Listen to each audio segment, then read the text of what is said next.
आता सविस्तर बातम्या। राज्याचे उपमुख्यमंत्री अजित पवार यांचं आज सकाळी 9:15 वाजताच्या सुमारास बारामतीत विमान अपघातात निधन झालं। या घटनेनं राज्यात शोककळा पसरली असून सगळ्याच क्षेत्रात हळहळ व्यक्त केली जात आहे। अजित पवार बारामतीच्या दौऱ्यावर असताना ही घटना घडली। जिल्हा परिषद निवडणुकीच्या प्रचारासाठी अजित पवार आज बारामतीमध्ये दाखल होणार होते। विमान लँडिंग वेळी हा अपघात झाला। डीजीसीने दिलेल्या माहितीनुसार या अपघातात 5 जणांचा मृत्यू झाला।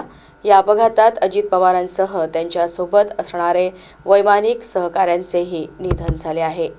अजित पवार हे 66 वर्षाचे होते। राज्याच्या राजकारणात मागील 40 वर्षांपासून अजित पवार यांचा वावर होता। धडाकेबाज निर्णय घेण्याची क्षमता, रोखठोक भाष्य यामुळे अजित पवार चर्चेत राहिले होते। अजितदादांच्या निधनाने राज्याच्या राजकारणात मोठी पोकळी निर्माण झाली आहे। अत्यंत स्पष्टवक्ते नेते अशी अजित पवारांची ओळख होती। विशेष म्हणजे अजित पवार हे वेळेचे पक्के होते। सकाळी 6 पासून कार्यरत राहणारा हा राजकीय नेता विधानसभेचे सभागृह असो की सार्वजनिक कार्यक्रम, वागणे आणि बोलणे यावर ते नेहमी सडेतोड प्रत्युत्तर देत असत। मागील 2 दशकांमध्ये त्यांनी राजकारणातील दादा ही आपली ओळख आपल्या बोलण्यातून आणि वर्तनातूनही वारंवार दाखवून दिली होती। वेळेच्या बाबत आणि शासकीय कामांच्या पाठपुरावा करण्याबाबत अजित पवार यांची संपूर्ण राज्याला ओळख होती।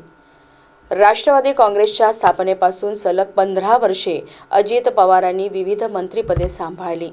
या काळात त्यांचा कामाचा उरक हा प्रचंड होता।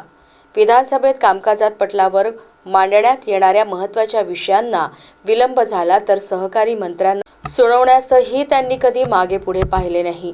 रोखठोक भूमिका आणि शक्य असेल तरच आश्वासन देणारा नेता अशी जनमानसात त्यांची प्रतिमा होती। म्हणूनच आज अजितदादा यांच्या आकस्मिक एक्झिटवर महाराष्ट्र हळहळला आहे। आज अत्यंत दुर्दैवी घटना ही महाराष्ट्राच्या राज्यामध्ये घडली आणि राष्ट्रवादी काँग्रेस पक्षाचे राष्ट्रीय अध्यक्ष अजितदादा पवार यांचा अपघाती मृत्यू झाला। तर चंद्रपूर मध्ये आणि महाराष्ट्रामध्ये शोककळा जी पसरलेली आहे आणि असं नेतृत्व जे गेले 35 वर्षापासून मी त्यांना 1990 पासून पाहत आहो, आज जवळ 35-36 वर्ष झाले। 7 वेळा ते निवडून आले, 1 वेळा खासदार निवडून आले आणि सतत महाराष्ट्राच्या राजकारणामध्ये त्यांचं वर्चस्व होतं। आज अत्यंत दुखी मनाने आम्हाला म्हणावं लागत आहे की आमचे राष्ट्रीय नेता आमच्यात राहिले नाही आणि असा नेतृत्व महाराष्ट्रात होणे जवळपास अशक्य आहे।